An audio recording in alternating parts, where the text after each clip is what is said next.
Terima kasih Anda masih bersama kami. Bagi Anda yang baru saja bergabung, kami hadirkan kembali 3 berita utama hari ini.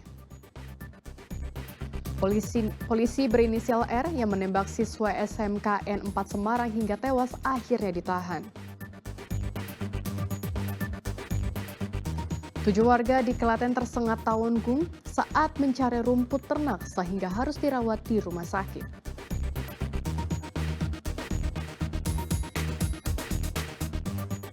Kami juga akan menyajikan kuliner pizza unik yang dibuat guru honorer dari susu sapi lokal Boyolali.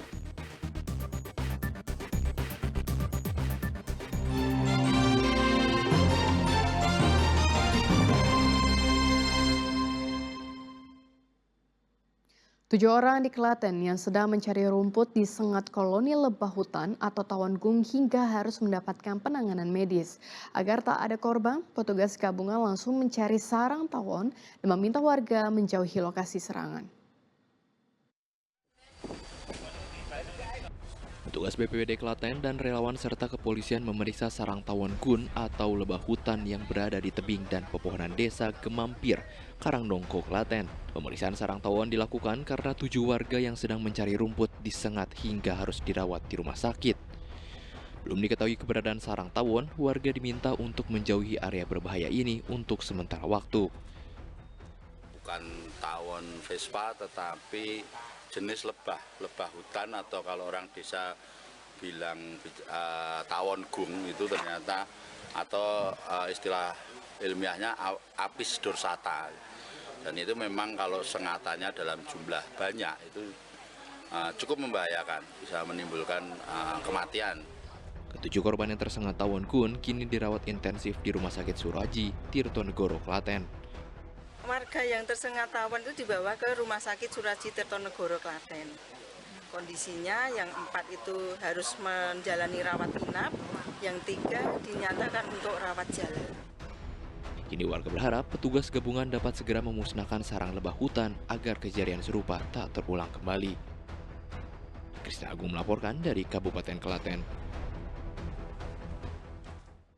Waspada, kasus penyakit godokan atau epidemik parotis di Kabupaten Demak meningkat dalam 4 bulan terakhir dan mencapai 1.200 anak terinfeksi. Sebagian besar korban adalah anak-anak di bawah usia 12 tahun.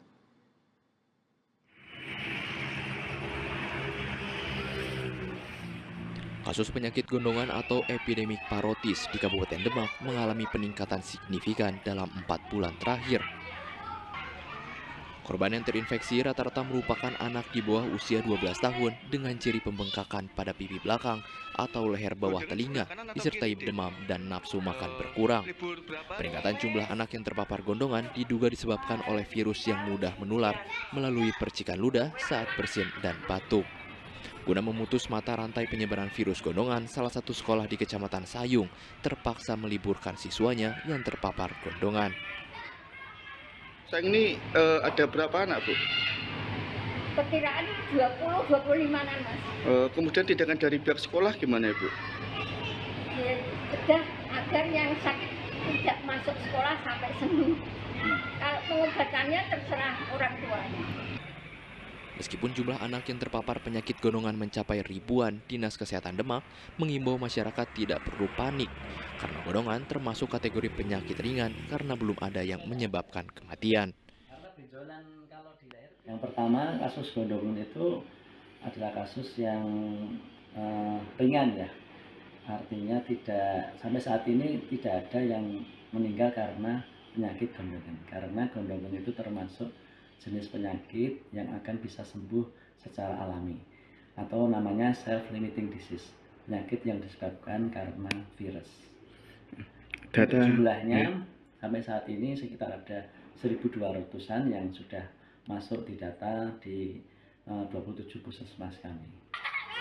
Dalam upaya memutuskan rantai penyebaran virus gondongan, warga diwajibkan untuk mengenakan masker, cuci tangan secara rutin, dan tingkatkan daya tahan tubuh. Ali Mustafirin melaporkan dari Kabupaten Demak. Berawal dari memanfaatkan susu sapi Boyolali yang berlimpah, seorang guru honorer di Boyolali sukses meraup cuan hingga belasan juta rupiah dari membuat pizza berbahan susu sapi segar. Dalam sehari, sang guru mampu menjual pizza susu hingga puluhan loyang.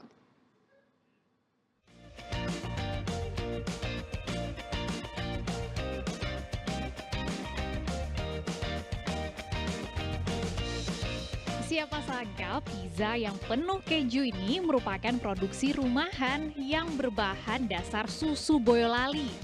Pizza yang memiliki tekstur empuk dan lembut ditambah dengan lelehan dari keju mozzarella membuat rasa pizza ini creamy serta gurih. Sehingga sangat cocok nih untuk dinikmati oleh semua kalangan termasuk anak-anak hingga orang dewasa. Ini rasanya enak, mozzanya juga terasa, ada asin-asinnya gitu, enak pokoknya. Sudah beberapa kali beli, rasanya enak, mantul.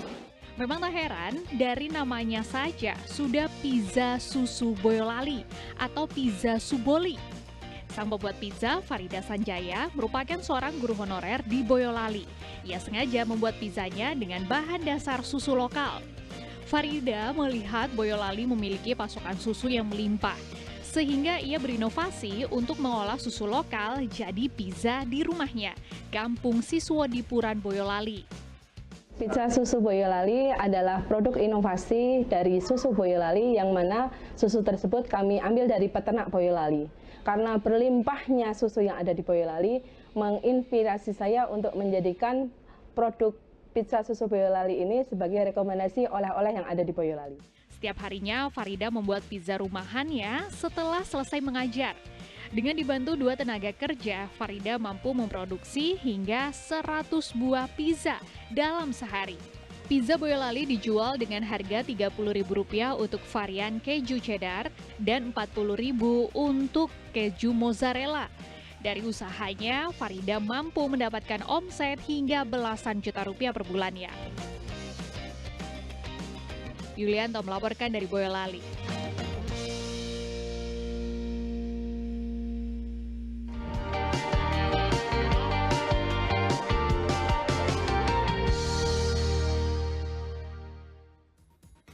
Informasi tadi mengakhiri jumpa kita hari ini. Atas nama rekan yang bertugas, saya Cira Caniago mengucapkan terima kasih atas kebersamaan Anda. Selamat beraktivitas dan sampai jumpa.